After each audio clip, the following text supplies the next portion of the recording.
Всем привет-привет, всем отличной среды. Сегодня решила выйти в кадр.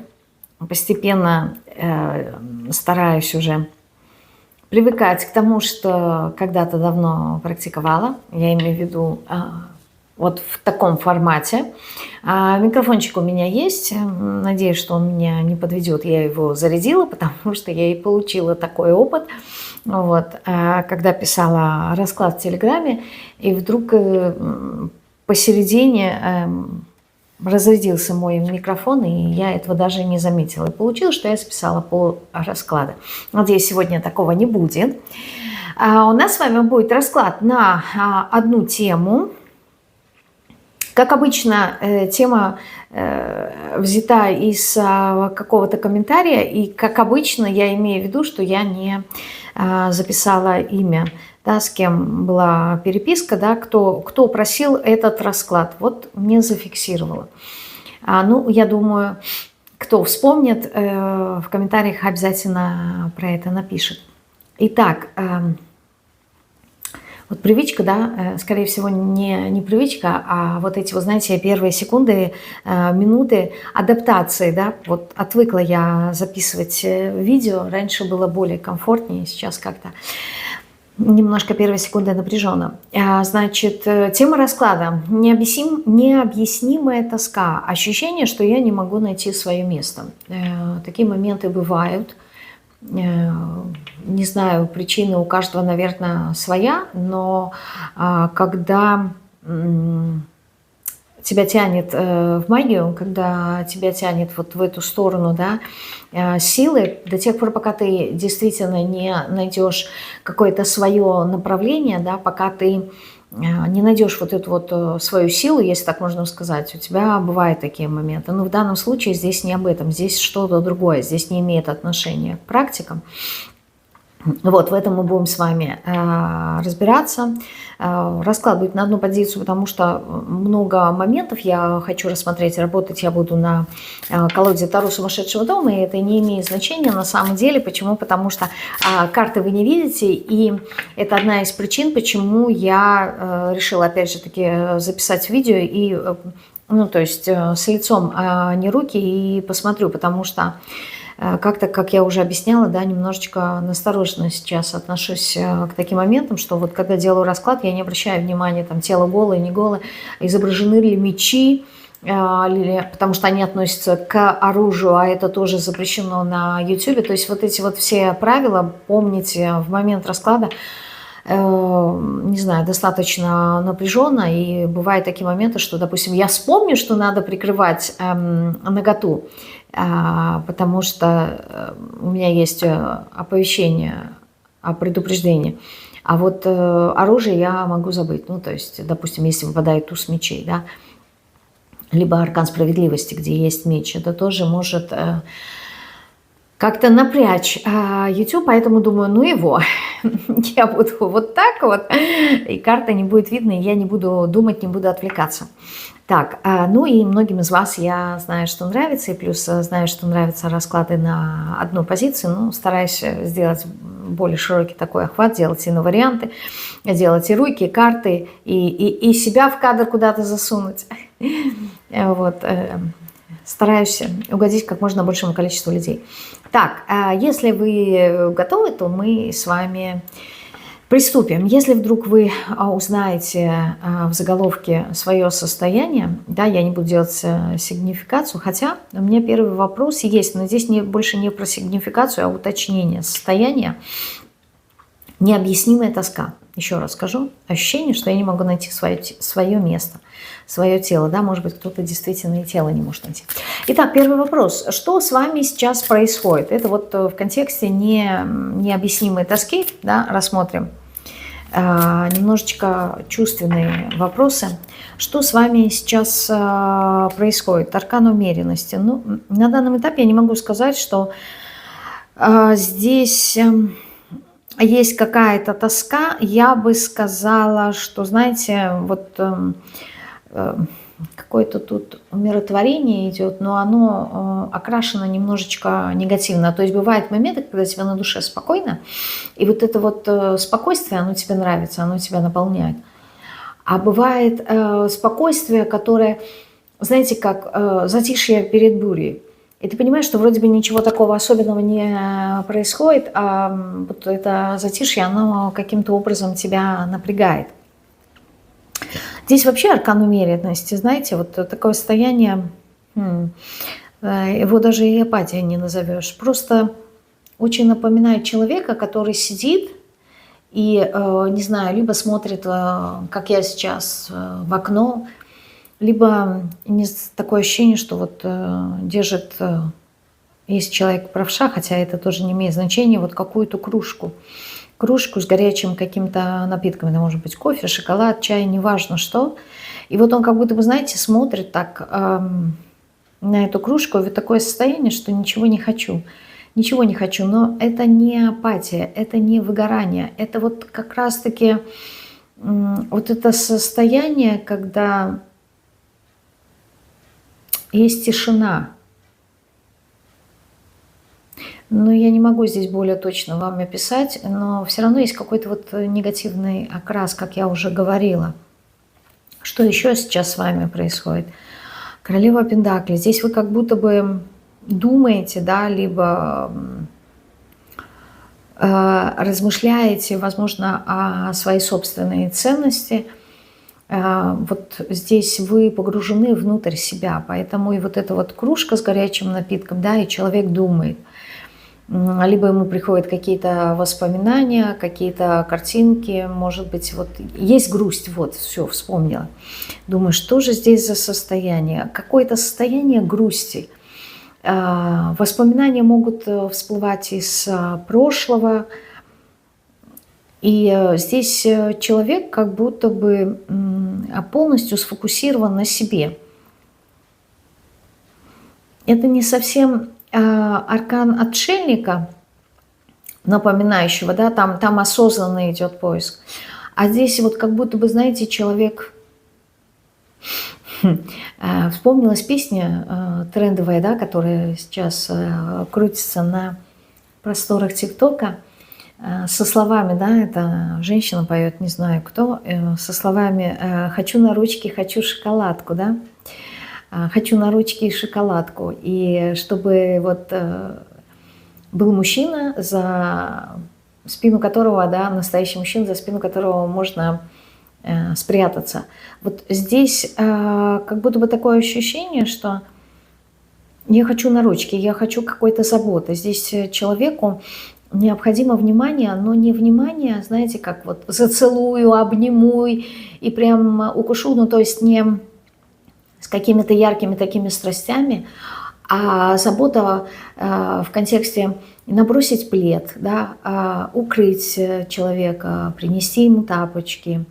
Там, я не знаю, если человек выходит из душа, подать ему полотенце, либо банный халат. То есть вот такие, знаете, ненавязчивые, не очень ярко выраженные проявления заботы. Здесь как будто у человека есть ощущение того, что я хочу, чтобы обо мне заботились, чтобы на меня обратили внимание, но при этом не слишком ярко. Я не хочу громких каких-то голосов, я не хочу цветов. Ну, то есть, допустим, здесь человек предпочитает одну розу, да, нежели вот такой огромный букет. То есть как будто бы, чтобы ему дали знать, что он не один, что присутствует еще кто-то, что он кому-то нужен, важен, но при этом, чтобы это не было какого-то яркого такого проявления. Здесь, кроме грусти, здесь есть вот это состояние того, что я хочу как-то, вот, либо я сам о себе хочу позаботиться. Здесь все внимание человека идет на себя.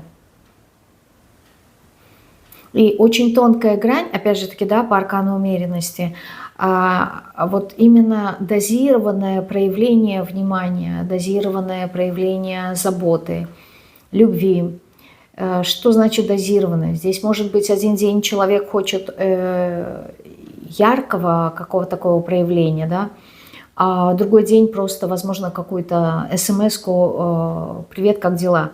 Человек будет понимать, что о нем думают, о нем вспоминают. А, Знаете, так интересно, какая тема расклада, такая энергия идет. И я вот ее сейчас стараюсь уловить.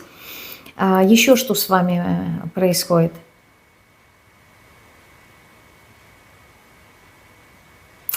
Шестерка жезлов. Здесь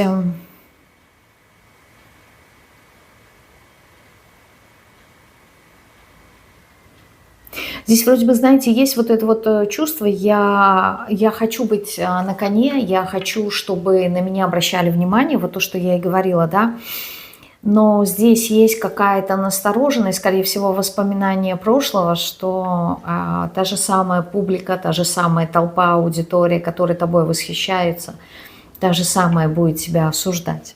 И вот здесь как будто бы мысли именно об этом, что да, я хочу как-то себя проявить, но я не хочу, чтобы мне было больно, я не хочу, чтобы меня как-то критиковали, либо осуждали. С другой стороны, есть вот моменты, да, в контексте «не могу найти свое место» по шестерке жезлов. Здесь как будто бы человек хочет понять, в чем его уникальность. Не для того, чтобы там зарабатывать, либо реализоваться в профессиональной сфере, нет, а вот как будто бы вот для себя.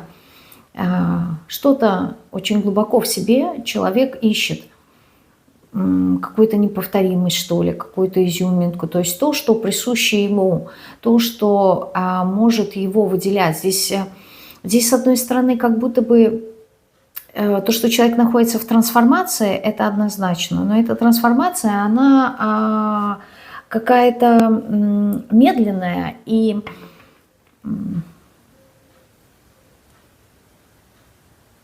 она как будто бы, знаете, не направлена на конечный результат. То есть я не могу сказать, что здесь человек действительно хочет понять, найти свое место. Вот ему как будто бы вот сам процесс сейчас именно этого поиска, он интересен. Именно то, что с ним происходит, вот прислушивание к себе, да, к каким-то своим ощущениям, каким-то своим желаниям, своим каким-то предпочтениям, что происходит. Человек как будто бы отслеживает свои эмоции. Здесь интровертность происходит, но я не могу сказать, что человек полностью абстрагировался от внешнего мира. Нет. Интровертность присуща, но при этом как будто бы нету желания взаимодействовать с внешним миром, но внешний мир может взаимодействовать с этим человеком, потому что ему как будто бы нужна какая-то обратная связь. То есть я имею в виду, человек может наблюдать за людьми, сам может не вступать в какую-то беседу, диалог, но при этом наблюдать за тем, что происходит, да, с другими людьми и как-то сопоставлять с собой. То есть полностью абстрагироваться человек здесь не может, и ему бы это и не нужно, потому что тогда ему не за кем будет наблюдать, чтобы сравнивать себя. То есть сравнение в контексте именно узнавания себя, понимания, что со мной происходит. То есть вот когда человек смотрит, например, идет какая-то беседа в паре, да, и он себя ассоциирует с одним партнером и с другим партнером, и смотрит, вот, а где здесь в этом я, где здесь есть схожесть со мной, как в зеркало как будто бы, да, человек смотрится. Поэтому здесь люди нужны, но не для прямого какого-то контакта. Вот это все, что связано с тоской у человека, что-то такое сейчас происходит. Откуда эти чувства, да, то есть какие чувства я писала? Откуда эти чувства? Откуда это чувство? Ну вот аркан смерти, да, выпал как раз над арканом умеренности, то есть у человека происходят какие-то процессы трансформации, осознания своего, как это сейчас правильно, какие-то осознания идут у него глубоко внутри его, и он меняется. Как будто бы человек находится, вот говорим, кризисные какие-то переходные этапы. И вот человек находится сейчас как раз-таки именно в этом состоянии, когда что-то Что-то уже изжило из себя, да, что-то уже умирает, либо идет какой-то вот момент отмирания. То есть вот эти вот все процессы, да, фокусировки на себе, на своих переживаниях, эмоциях, это непосредственно описание самого процесса. Но он вызван тем, что человек должен измениться. Должен, ну, в контексте перемен, те, которые у него происходят. И аркан смерти указывает на то, что уходят, вот, то ли уходят какие-то иллюзии у человека, то ли и иллюзии того, вот, кем он был ранее. Здесь не про ценности, а именно восприятие, вот какое-то эмоциональное какое-то состояние, оно уходит, вот как некий такой экстаз, восхищение, что ли. И человек понимает иллюзорность каких-то его взглядов, иллюзорность восприятия себя. Здесь не про мир, здесь все о себе, здесь все про личность самого человека. То есть совокупность его опыта, переживаний, его темперамента, характера, вот это вот все проявление, да, его, оно было каким-то иллюзорным, либо человек не совсем осознавал, не совсем понимал, либо оно было иллюзорным. И здесь, получается, у человека идет вот отмирание вот этих вот иллюзий, представлений того, кто он есть. И он сейчас то ли как-то раскрывает себя, либо раскрывается, но это раскрытие, оно еще не полное, то есть здесь человек будет постепенно раскрываться через то, что он будет отбрасывать то, что его не выражает, то, кем он не является. То есть вот он будет сталкиваться с ситуациями такими, где он будет отличать себя настоящего от себя прошлого. Он будет говорить, что раньше я вот так поступал, а сейчас я уже так не хочу, сейчас меня это уже не выражает, сейчас это уже не про меня, и он будет понимать, что вот что-то отвалилось, да, вот эта вот часть отвалилась, да, либо как шелуха, вот это вот ушло, это уже не нужно, это уже не я. И вот каждый раз, когда вот это все будет отпадать, человек будет как-то больше приближаться к своей сути. Вот эти вот чувства, как раз-таки то, что он проживает, они с этим и связаны, для того, чтобы человек вот узнал, не знаю, как будто бы свою природу, вот то, что он хочет, да, здесь по шестерке жезлов, вот эту вот какую-то свою уникальность. И он к ней приходит не сразу, то есть понять, в чем моя уникальность, а путем от обратного, да, когда я отсекаю то, что уже не является мной. Я, наверное, запутанно говорю, но люди, которые это проживают, им будет это понятно.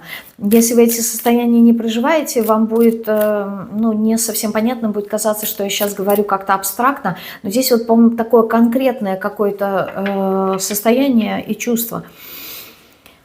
И это процесс, это какой-то вот долгий, возможно, на протяжении последних, ну, 1,5-2 лет, да, вот у человека это происходит. Либо если сейчас началось, оно будет длиться около 2 лет. То есть это не быстрый процесс, это естественный процесс.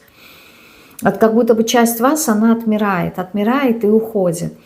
И не может уйти все. Что-то должно остаться. И остается вот эта вот суть, остается эта соль.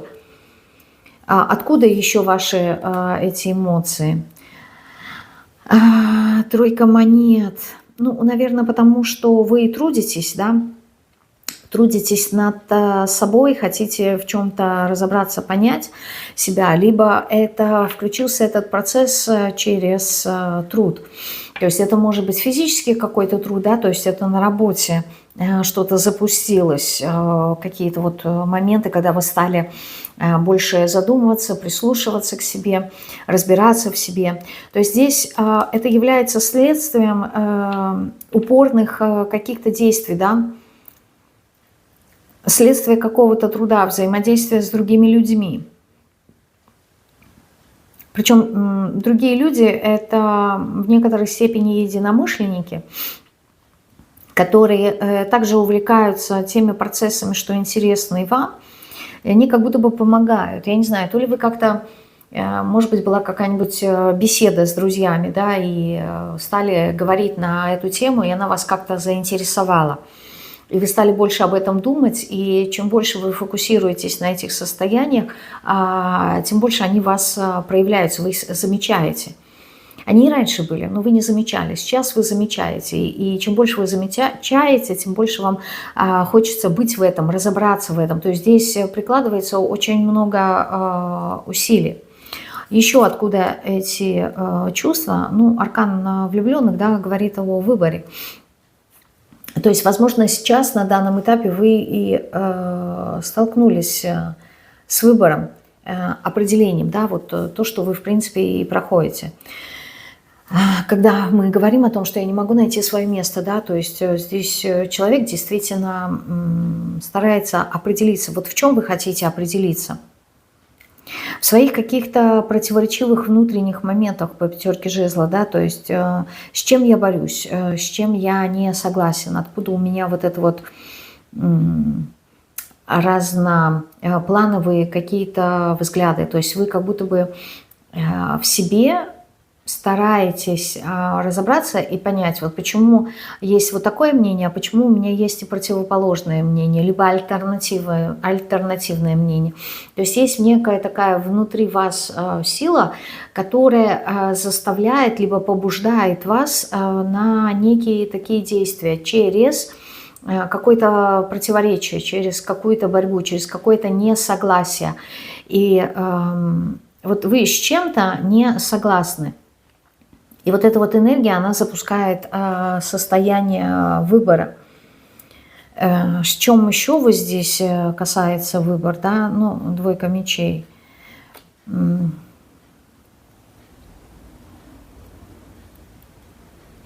Некой такой дуальности, да, то есть здесь могут проходить и какие-то философские моменты человека. Здесь расклад сразу будет, скажу, не для всех, он глубокий.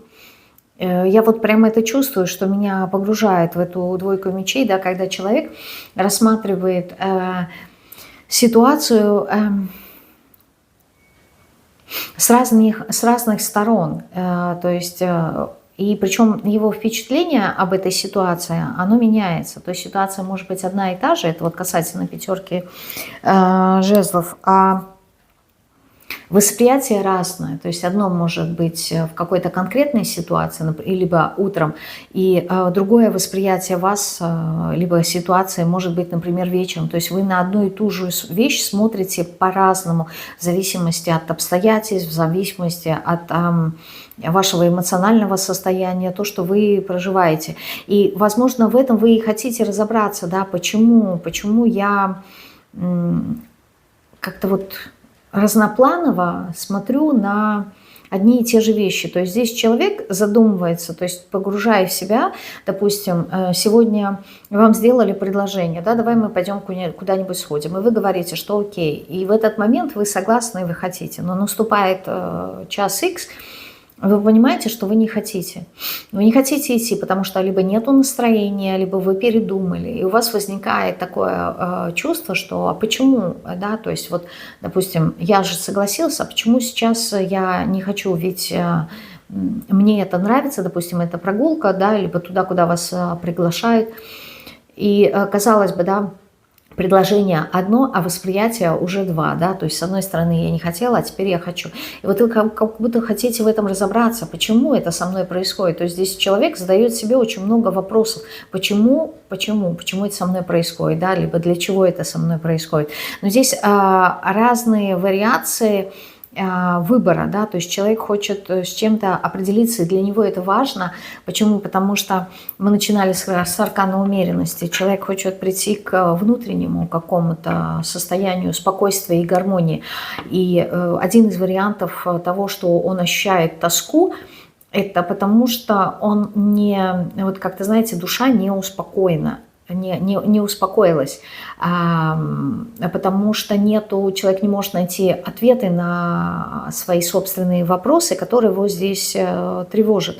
И он к этому к этому возвращается и хочет вот все рассмотреть, понять, разобраться во всех этих вещах для того, чтобы, то есть у него конечная задача, чтобы мне было спокойно. То есть даже не в контексте того, что я хочу найти, да, как у нас запрос идет, я хочу найти свое место, а я хочу, чтобы у меня в душе было спокойно. И вот это вот ощущение того, что я хочу найти в своей душе это место. Вот это место спокойствия. То есть это как некий такой перенос. Не во внешнем мире я хочу найти свое место, да, где я буду чувствовать себя комфортно, а внутри у меня есть это беспокойство, и я это беспокойство, я хочу его усмирить, я хочу его, как это, угомонить, как будто бы, да, и вот чтобы у меня в душе был мир, чтобы примириться с самим собой. Здесь вот про это место идет речь. Это внутренние какие-то переживания, человек делает перенос на внешний мир, того, что у него внутри происходит. Что хотят вам сказать вообще все эти чувства, то, что вы здесь проживаете, эмоции, что хотят вам сказать? Аркан умеренности, то, что вот действительно ваш устаканившийся какой-то мир рушится. Рушится и почему? Потому что здесь входят какие-то новые энергии, когда вы понимаете, что вот консерватизм того, как вы жили ранее, он уже не устраивает вас. И вот эти вот новые энергии, они как будто бы вам показывают, что жизнь – это не про стабильность, жизнь – это не про какие-то устои. То есть у вас идет уже какое-то внутреннее несогласие с системами, с правилами, с установками. То есть вот все, что ранее для вас являлось опорой, сейчас это все рушится. Я не удивлюсь, если здесь выпадет еще и аркан башни, потому что очень напоминает такое состояние, когда у человека, возможно, появились какие-то новые знания, либо какая-то новая информация, которая запустила всю эту череду перемен. И опять же таки, это вот то, что я говорила, да, отваливается, уходит то, что уже не есть истинное вы. То есть вот свою природу вы должны познать, но вы ее познаете не напрямую, вот прям, знаете, как стрела, которая вонзилась в центр, и сразу вы доходите до истины. Нет, а вы идете как-то поступательно. И тоска здесь еще связана с тем, что приходится вот это вот прошлое отпускать, приходится отказываться от того, чем ранее вы пользовались. Причем это может быть даже и если вы используете гаджеты, да, какие-то, возможно, программы, да, то есть это во внешнем мире тоже выражается. Вас уже не устраивают какие-то программы в приложениях, либо вас уже не устраивает стиль одежды, либо формат взаимодействия с другими людьми. Вот то, как вы раньше жили, вас это уже не устраивает. Вас не устраивают уже люди, то, как они общаются, на какие темы они общаются. Вам уже хочется что-то другого. Но пока вот это вот другое вы для себя выбрать не можете. И вы как будто... Почему вы тут боретесь, да? Чему-то есть что-то, вы сопротивляетесь. Чему-то вы тут сопротивляетесь. Пятерка мечей, да, каким-то страхом. Вы здесь держитесь. Вот те устои, которые у вас были, те убеждения, которые у вас были, они выстроили у вас конкретную какую-то систему, модель вашего поведения. И вы за это держитесь, потому что это для вас безопасно. А когда наступают вот эти вот трансформации, вы видите, что каждый раз что-то отслаивается, каждый раз что-то отпадает, что-то уходит. Это как кубик в башне, да, который выстраиваем из кубиков, он уходит. Знаете, какая-то игра, не знаю, правильно ли я по-русски ее произношу, дженга, как-то так, да, из деревянных таких кубиков длинненьких выстраивается башня, и ты каждый раз вытаскиваешь таким образом, чтобы эта башня вся не разрушилась. Вот у вас каждый раз, когда вытаскиваете что-то, от чего вам нужно отказаться, у вас возникает тревога, у вас возникает страха, что я теряю свою безопасность, как я буду жить, я как будто бы теряю опору, я не знаю, здесь еще, знаете, может быть страх потерять себя, потому что так проявляется наше эго, которое говорит, что окей, если, допустим, все время ты знал, что ты и ассоциировал себя, идентифицировал, например, с учителем, да, иностранного языка, а сейчас надо поменять профессию, к примеру, потому что у вас появилось какое-то новое хобби, либо какой-то новый интерес, на котором вы хотели бы зарабатывать. И вы понимаете, что если я уйду с этой работы, да, я себя идентифицировал как учитель, то кем я теперь стану? И вот это вот страх, да, что я теряю себя, я теряю то, кем я до этого момента был. И вот здесь вот эти вот моменты, они проявляются очень сильно, вы за это держитесь. Я боюсь потерять себя. Хорошо. Далее в теме, да, у нас было ощущение, что человек потерял что-то ценное, да. Хотя внешне, опять же таки, внешне это все хорошо. То есть внешне, как он, допустим, ходил на работу, так уходит на работу. Либо как общался с определенными людьми, так он и общается. То есть внешне нету каких-то предпосылок, которые говорили бы о том, что человек чего-то лишился. Но вот этого чувства, да, что что-то у меня забрали, что я что-то потерял, что-то ценное, оно присутствует. С одной стороны, я рассказала, да, вот эта вот стабильность и ощущение, да, чувства опоры. А с другой стороны, мы как раз-таки сейчас и посмотрим, что вы утратили. Не что вы боитесь, да, потерять, а что действительно вы утратили. Иерофант. Вы утратили как будто бы свою истину, то, во что вы верили. И это очень важно. И это очень страшно, когда человек теряет веру, да, и главное, веру в себя. То есть он уже не верит там, я не знаю, что он сможет снова пройти после этой трансформации, тогда, когда, допустим, он упал на колени, заново встать. Если во внешнем мире, допустим, были большие потери финансов, либо работы, там, бизнеса своего, не знаю, что человек заново сможет встать. Здесь вот это вот чувство веры, оно очень важно. Это то, на чем одна из основ, да, то, что все укрепится внутри человека. Если человек во что-то не верит, либо он не верит в себя, очень сложно как-то вот находить смыслы для жизни. И поэтому здесь человек что может утратить по Иерофанту? Свое какое-то мировосприятие, то есть то, во что верил раньше человек, то, как он смотрел на жизнь. Такое может быть, знаете, когда какой-то человек очень важный, значимый уходит из вашей жизни, либо физически, либо метафорически, то есть идет расставание. Пути просто разошлись. Не обязательно здесь ссора, либо предательство. Просто разошлись дороги. И человек оказывается один на один с самим собой. И у него нет вот этого вот внутреннего стержня, внутренней опоры, о которой мы здесь говорим. И ему кажется, что как я буду дальше жить? Да? Вот то, что бывает, например, с взрослыми родителями, да, у которых выросли уже дети, создали свои ячейки сообщества, да, свои гнезда. И, как правило, родители остаются один на один друг с другом. И они заново друг друга узнают.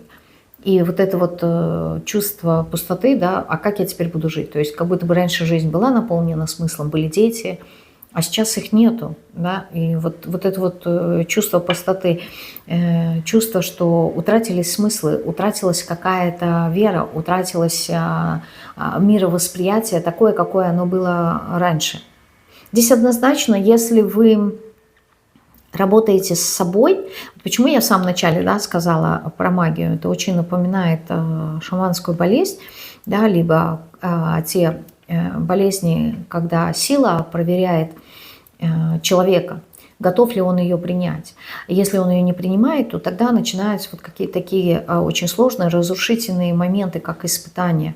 До тех пор, пока ты не примешь эту силу. А принять непонятно что, неизвестно, чем это тебе аукнется. Это тоже непростой выбор. И здесь такие вот моменты, да, как будто бы человек должен лицом к лицу столкнуться с самим собой. Принять себя нового. А нового он себя не может принять, потому что он не знает. И самое главное, здесь непонятно, чревато ли какими-то последствиями это принятие. И поэтому здесь человек, он как будто бы, знаете, обнаженный в какой-то пустыне. Обнаженные нагота – это всегда отображение, то есть одежда, да, отсутствие опыта, одежда всегда олицетворяет как некий такой опыт, и получается человек обнаженный и в пустыне, то есть в открытом пространстве, и он не знает, что ему делать, да, потому что это какой-то вот новый уровень, опыта нету, и здесь идет некая такая растерянность, да, потерянность. Здесь человек утратил, да, я сказала уже, свою какую-то веру. И сразу выпадает аркан звезды. Веру и какую-то надежду, да.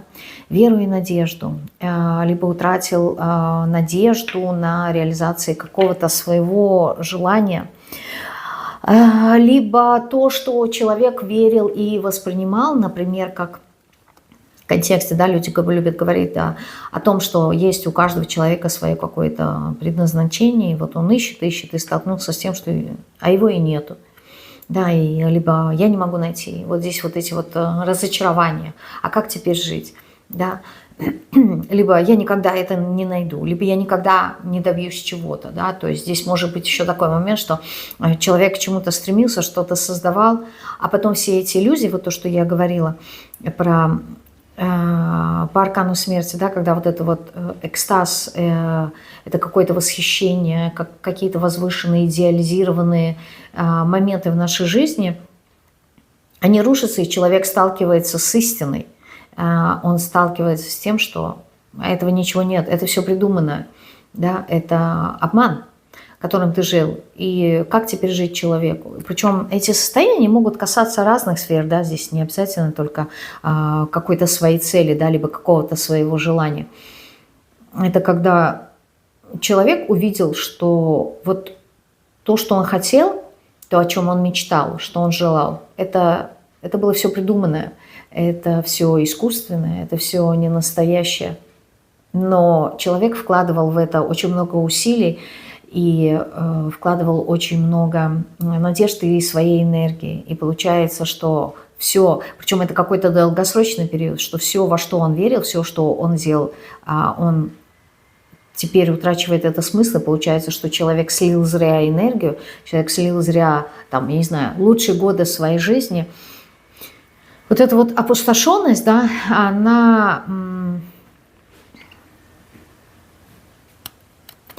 она здесь какая-то очень ярко выраженная. Это, ну смотрите, да, Иерофант и звезда. Веру и надежду. Представляете, человек утратил свою веру и надежду. А как дальше жить? Что это за ощущение, да, вот утраты? Что это за ощущение? Туз мечей. Здесь ощущение того, что вы как будто бы сами этого желали, и вы это получили. Возможно, у вас желали, я имею в виду в контексте запроса, да, во Вселенную, что-то вы хотели узнать, что-то вы хотели понять, и вам дали это. Не знаю, кто-то здесь это осознавал, кто-то нет, но здесь вот как будто бы у вас был запрос, у вас было какое-то намерение, что-то вы хотели понять, в чем-то вы хотели разобраться, и вам дали эту ситуацию. Но вы ее не осознаете, и вам сложно ее понять. И теперь здесь как будто бы, знаете, человек, который жалуется.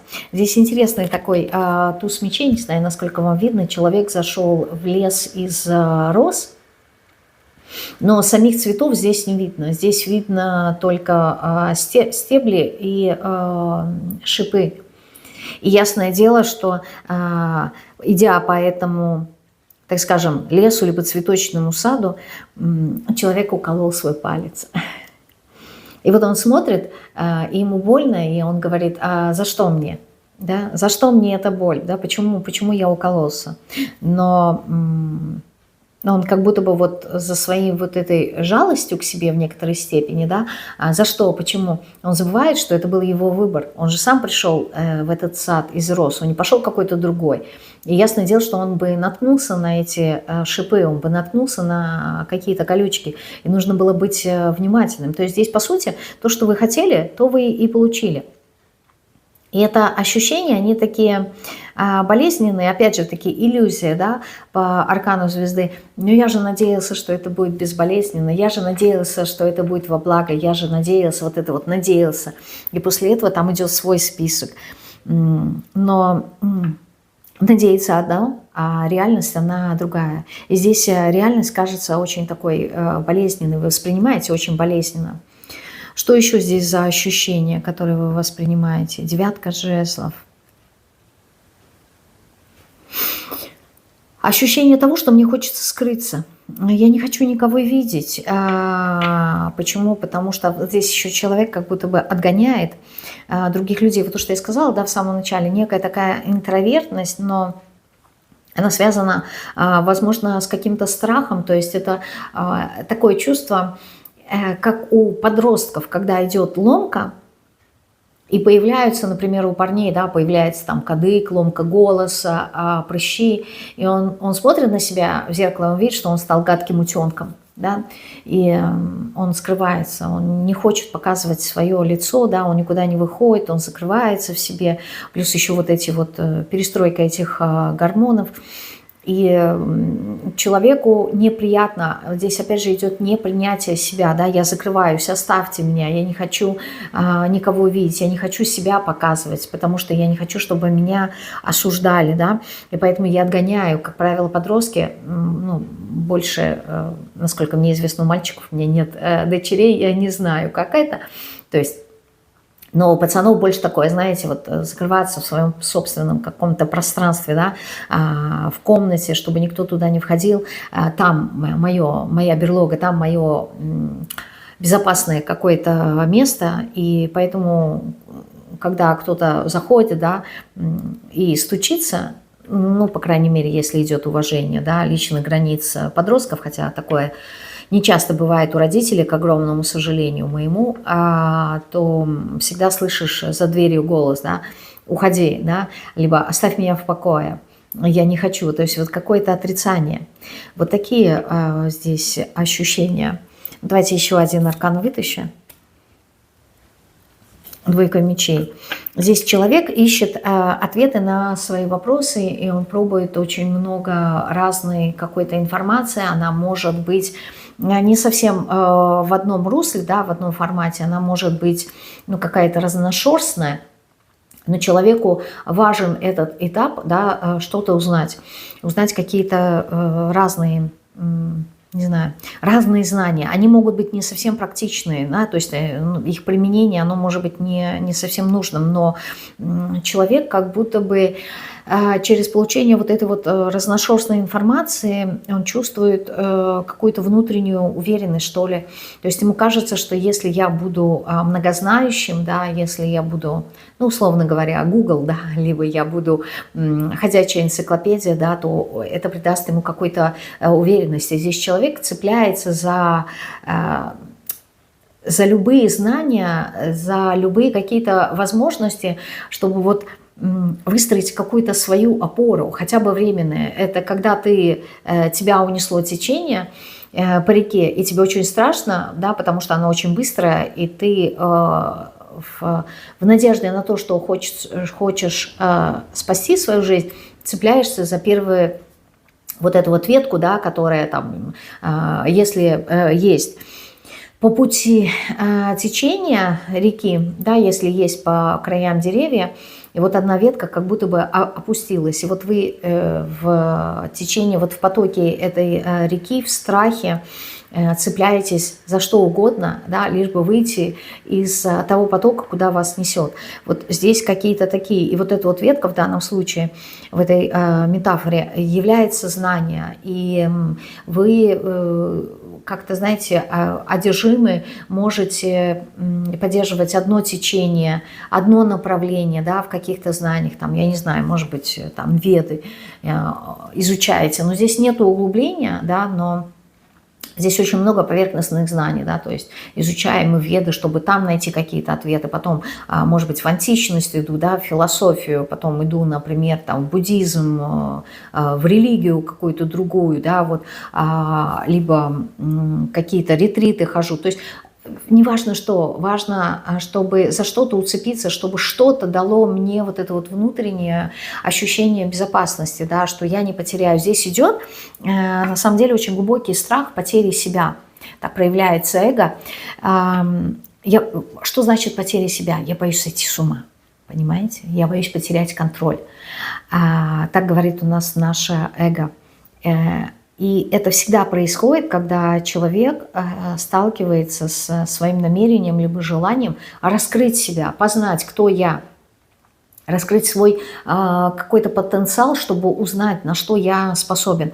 И вот в эти моменты, почему я их приравниваю к магии, потому что они очень схожие, когда начинаешь что-то практиковать, и если рядом в магии, если рядом с тобой нету мастера-наставника, который бы тебе подсказал, правильно ты двигаешься или нет, всегда есть страх. А вдруг я сойду с ума, да? А вдруг я сделаю что-то не так, и я наврежу себе. То есть, либо я это буду заниматься, и потом у меня будут какие-то последствия, да, негативные в карте. А страсть есть, а желание есть, а тяга есть, а зов есть. И ты отказаться от этого не можешь. И страх принятия это, да, то есть начать это делать, потому что опасность, она велика. И вот когда нету человека, который бы тебе дал эти ответы на вопросы, здесь действительно ты боишься, да, ты сходишь с ума, потому что вот эти вот противоречивые моменты, о которых я говорила, да, по 5 жезлов, они не дают тебе покоя, ты не можешь успокоиться, поэтому ты ищешь вот это вот, хочу найти свое место, да, я не могу найти свое место.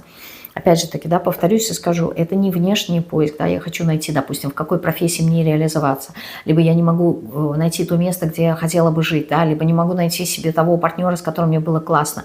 На самом деле это внутренние все поиски, это внутренние ощущения с самим собой. И здесь путешествие, да, вот как в книге «Алхимика» Коэлло, где человек ходит по разным местам, в конечном итоге он приходит к тому, что то место, которое ему нужно, оно есть внутри него, и он уже находится в том месте. Ему нужно пройти такой витиеватый путь, да, для того, чтобы осознать, что он уже находится в том месте, где нужно, он уже находится в том состоянии, в котором нужно. Но осознание это не может прийти изначально. Ты должен пройти этот путь. Вот здесь что-то такое. Что скрывается за вот этими всеми ощущениями?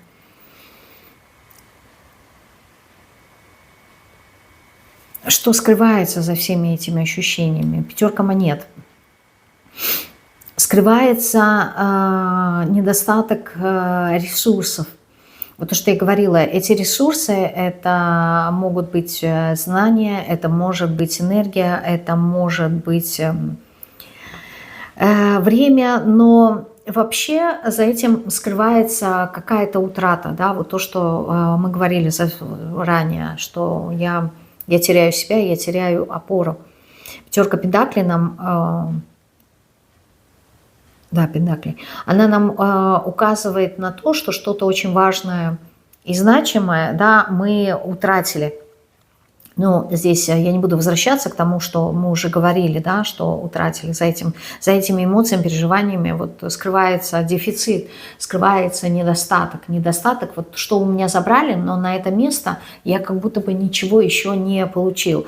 А пустым какое-то место не может быть долгое время. Оно должно чем-то заполниться. И здесь вот человек по 5 Пентаклей стремится быстро-быстро заполнить вот этот пробел, вот эту пустоту, но он не находит нужный пазл, да, чтобы туда вставить. Что еще скрывается за этими эмоциями? Желание, 4 жезлов, желание стабильного какого-то состояния праздника, да. Но здесь опять же, так видите, 4 выпадают, да, какую-то стабильность, какую-то систему. И я хочу, вот то, что я утратила, на это место я хочу что-то другое поставить, и хочу очень быстро поставить, и хочу, чтобы это было позитивное.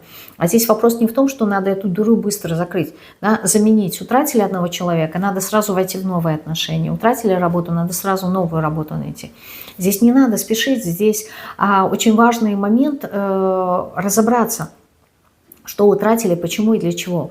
И, в принципе, я про это вам здесь говорила, что вы утратили. И что, в принципе, в раскладе уже сказала, что нужно, да, что появится.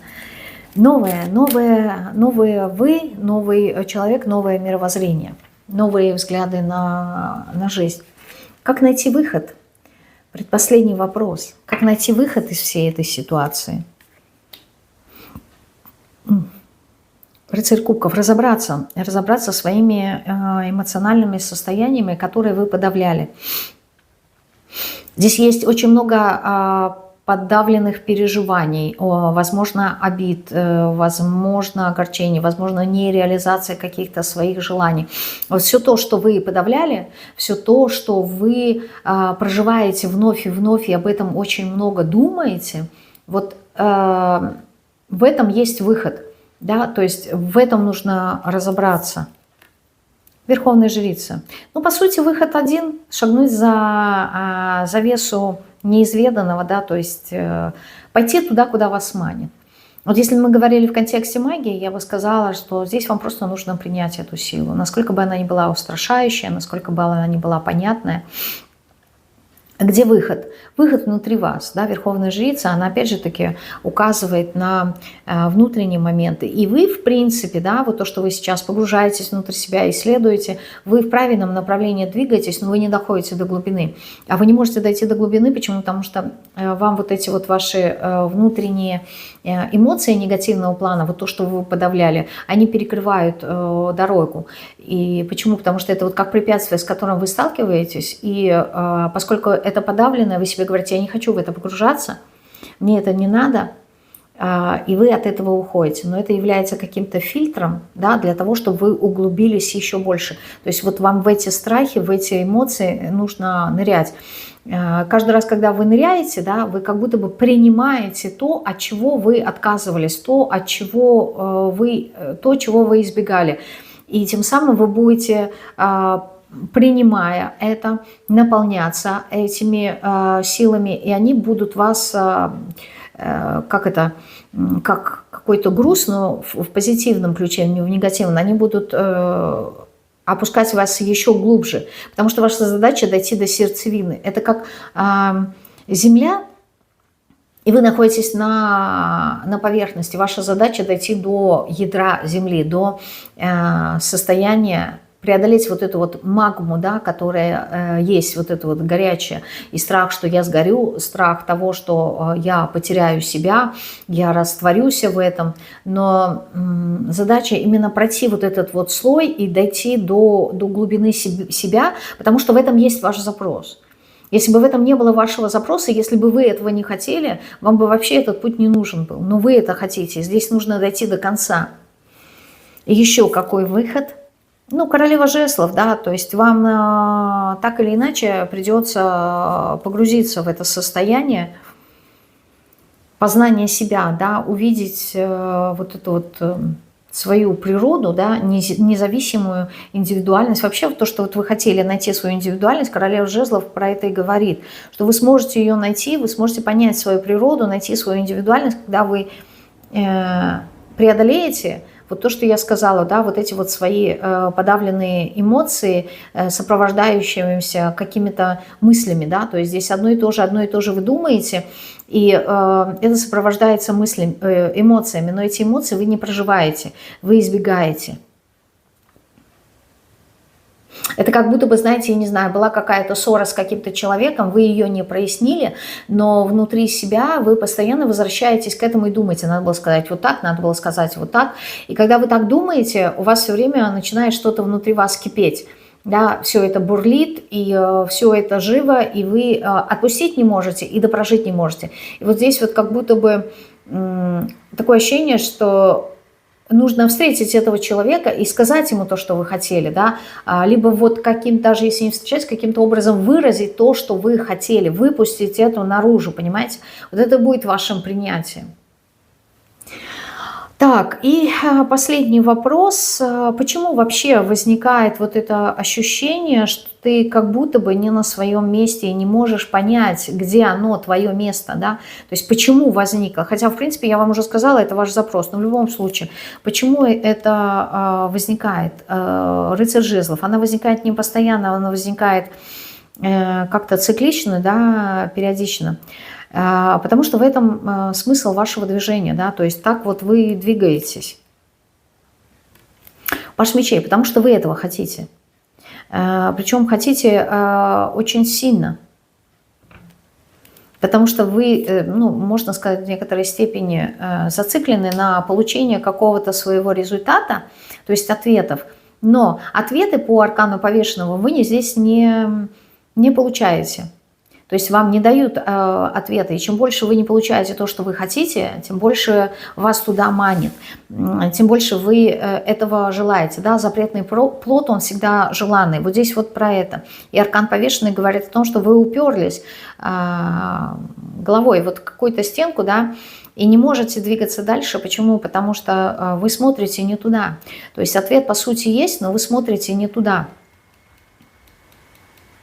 Куда вам нужно посмотреть?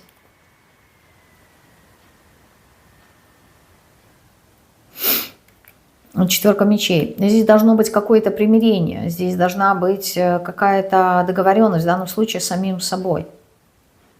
А поскольку здесь четверка мечей очень интересная, вот для практиков я могу сказать, что здесь вот как выход в астрал.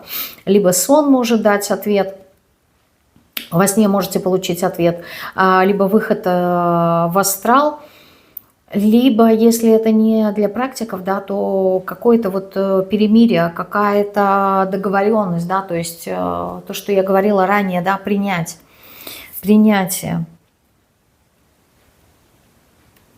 Принять тот факт, что вы прикладываете очень много усилий и не получаете тех результатов, которые вы хотите.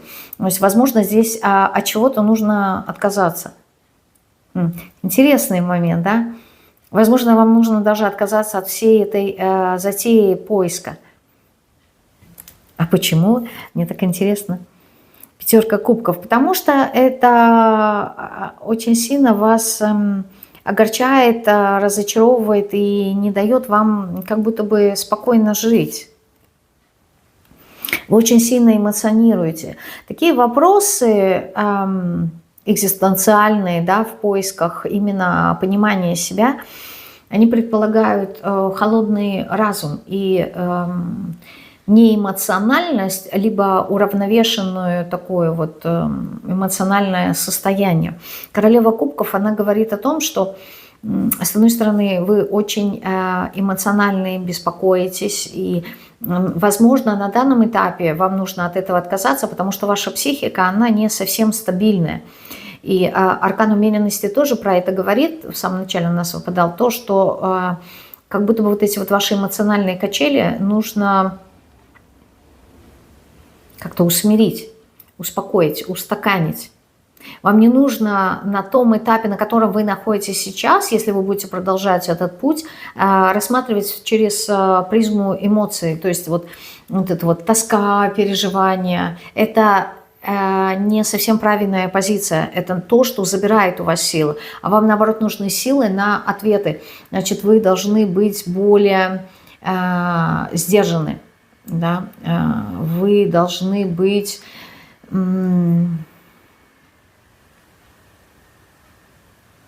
как-то вот укротить свои эмоции, сбалансировать их. Потому что они как будто бы вот вас вводят в какую-то дисгармонию, понимаете? Вы не можете оценивать ситуацию правильно, вы ее оцениваете эмоционально, а вам нужен холодный разум, чтобы ничего не затмевало. Вот это вот то, что у нас звезда как раз-таки выпадала там, да, я говорила, вот какая-то идеализация, то, что вы утратили надежду, да, вот это с этим и связано. То есть если бы не было вот этой идеализации, если бы не было вот этого эмоционального такого состояния и раздрая, то вы бы быстрее нашли ответы на свои вопросы. Вам эмоции в данном случае являются препятствием. И в контексте этого, да, почему возникает то, что я спрашивала, ощущение, что ты как будто не на своем месте и не можешь понять, где оно твое, почему мы посмотрели, так что делать с этим ощущением, да, что ты не на своем месте, вот что с ним делать, это последний вопрос. Десятка мечей. В этой колоде десятка мечей – это лоботомия. Раньше шизофрению лечили лоботомией, то есть удаляли, вскрывали мозг и удаляли определенную часть мозга. Причем, если я не ошибаюсь, это та часть, которая, по-моему, отвечала за эмоции, либо каким-то образом имела отношение к эмоциям. Это был такой варварский способ на самом деле. Почему? Потому что человек после этого становился овощем. Он терял свою личность, он терял свою индивидуальность. И это заложено в десятке мечей. И отвечая на вопрос, что же вам делать, да, с этим ощущением, сделать себе лоботомию, то есть убрать вот это вот эмоционально, что, в принципе, мы про это и говорили. Здесь как будто бы нужно освободиться, освободить свою душу. От чего вам нужно освободиться?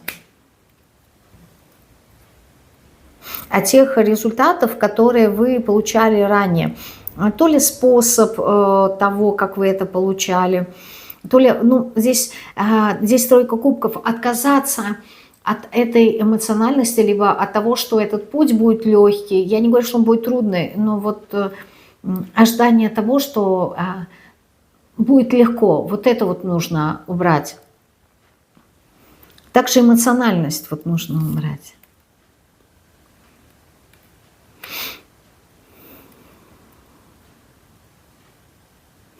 Здесь десятка монет говорит о том, что нужно перенять опыт тех людей, которые уже проходили этот путь. Здесь наследие, которое не принимается. У вас выходило ранее рыцарь мечей, когда я говорила знания, да, разношерстные знания. Вот вам действительно нужны знания, но такие более углубленные, они у вас поверхностные. То есть вы изучаете много чего, и это все разное, а вам нужно что-то одно конкретное и более углубленное, чтобы оно дало какую-то некую структуру.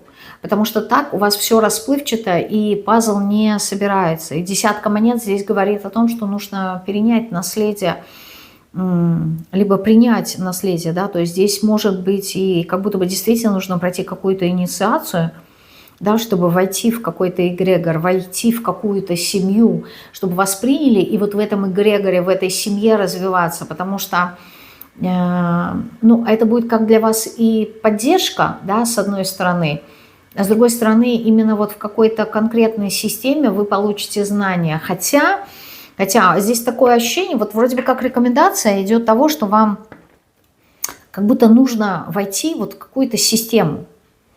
Не знаю, то есть определенные знания, да, в каком-то конкретном направлении, это тоже система. Эгрегор – это тоже система.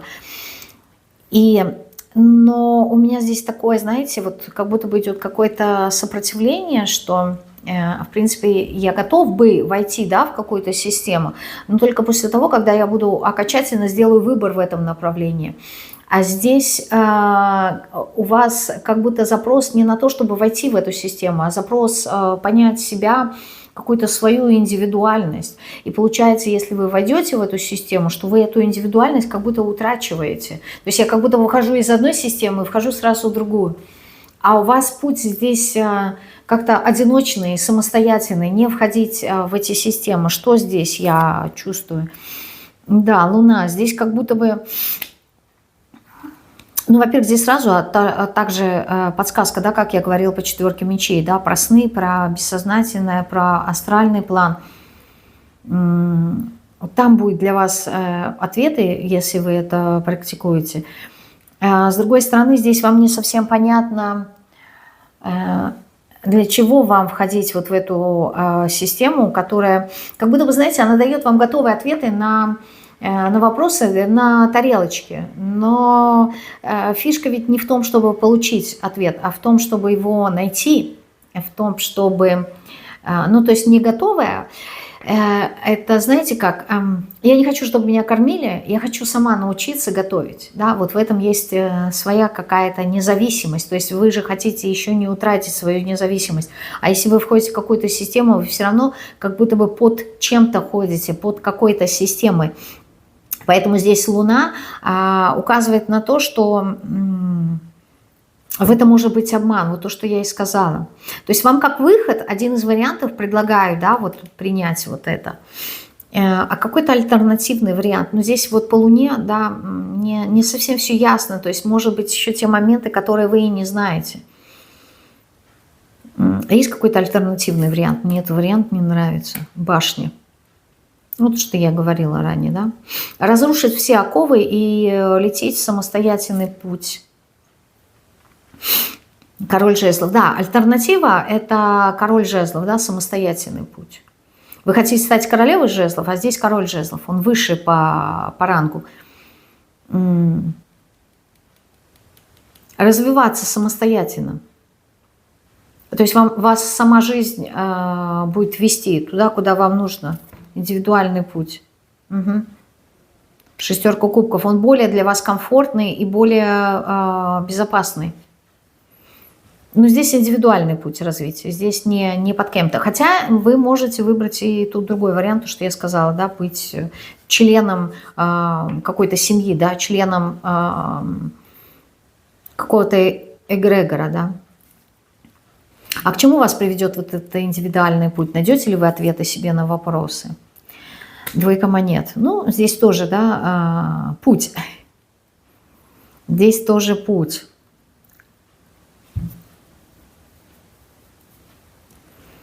Здесь будут перемены.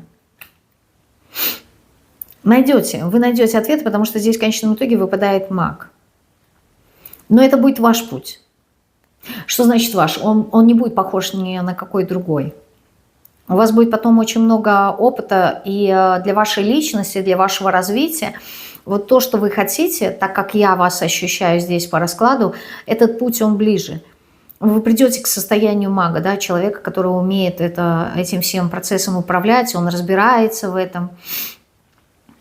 Это когда ты сам до чего-то доходишь, да, и это тебя радует, потому что ты сам понял, и это для тебя является ценностью, и ты в этом разбираешься. То есть одно дело, когда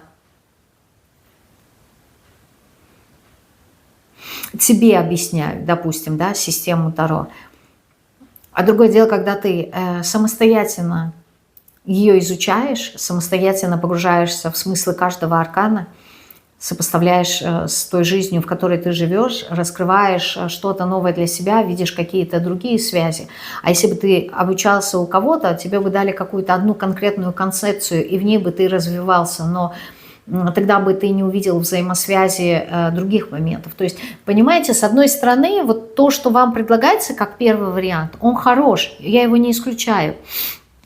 Но он вас ограничивает как личность. Если вы хотите полностью раскрыться, вам придется самостоятельно идти по этому пути. Потому что вот это все сопоставляя, измеряя, увидев, изучая, вы обогащаете. И это путь вашей души, он полезен тем, что он индивидуальный, потому что в чем-то вы ошибаетесь, да, вы будете сталкиваться с опасностью. Но знаете, когда самостоятельно падаешь в реку, и потом выходишь из нее, ты понимаешь, чем это чревато, да? Вот это вот течение, ты можешь утратить свою жизнь, ты можешь там, не знаю, набить себе шишек и так далее, и так далее. А другое дело, когда ты идешь, например, в какую-то организацию, да, там этих, как называют, пионеров, да, по выживанию, как они называются, вот. И вас организованно, да, куда-то водят там по лесу и объясняют, рассказывают, что здесь вот нужно аккуратно переходить через реку, потому что есть такая вероятность, ну, то есть вам дают готовую информацию. Да, это тоже полезно. То есть если вы выбираете путь изучения через безопасность, да, через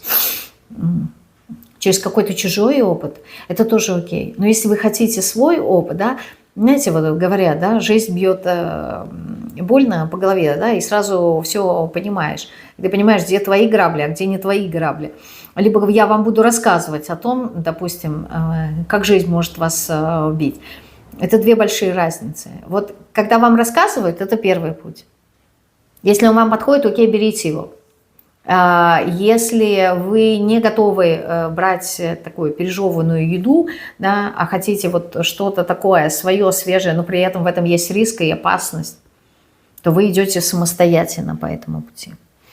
Вот такой вышел расклад, очень глубокий, но я говорила в самом начале, да, я уже понимала по энергиям, которые я здесь видела, что на самом деле название расклада, да, вроде бы про состояние тоски, с которым, ну, частенько многие сталкиваются, да, ощущение, что я не могу найти свое место, и с таким запросом, ну, приходит ко мне часто, и ты понимаешь, что там поверхностно, да, то есть у людей есть ожидание того, что подскажите, в чем я могу реализоваться, да, в какой сфере, либо какие у меня там таланты, как я могу там вот в этом развиться, то есть подразумевается именно это, найти свое место, то есть, как правило, реализация профессиональной сферы.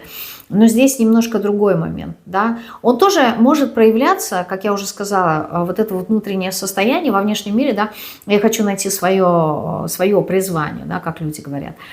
Вот. Нет, они говорят предназначение. Я говорю призвание, а люди говорят предназначение. Но здесь не важно, это игра слов. Важна суть, что на самом деле здесь все намного глубже. И запрос здесь именно на познание себя, на понимание себя. Вы это можете озвучивать осознанно, вы идете к этому. Либо когда-то неосознанно что-то захотели, сделали этот запрос и забыли о нем. Но ничего в этом мире не уходит в никуда, как я говорю неоднократно, и не появляется из ниоткуда. Все трансформируется, все видоизменяется. Да? То есть одна форма превращается в другую форму. Вот то, что сейчас с вами происходит, это как раз-таки вы старая, трансформируетесь, вы новую. Просто потому, что вот этот вот процесс поиска, он запустился вашим собственным желанием. Осознанным, либо нет, еще раз скажу. Но это ваше желание. То есть трансформация просто так не происходит. На нее должно быть какое-то заявление, да? Заявить о том, что я хочу поменяться, мне это нужно осознанно или нет, еще раз скажу. Так, вот такой у нас с вами вышел расклад. Не знаю, насколько он вам понравился или нет. Я благодарю вас за внимание. Я не буду ничего обещать, потому что когда я обещаю, я должна это выполнять. Потому что я очень такой ответственный человек в этом плане. И могут быть внешние какие-то факторы, либо мое настроение, когда я не смогу выйти к вам вот так лицом. Но я буду стараться почаще выходить. Если вы этого пожелаете, конечно же. Вот. Но это не исключает и тот формат, что я буду показывать руки. А я с вами прощаюсь до пятницы. Всего вам самого наилучшего. Всем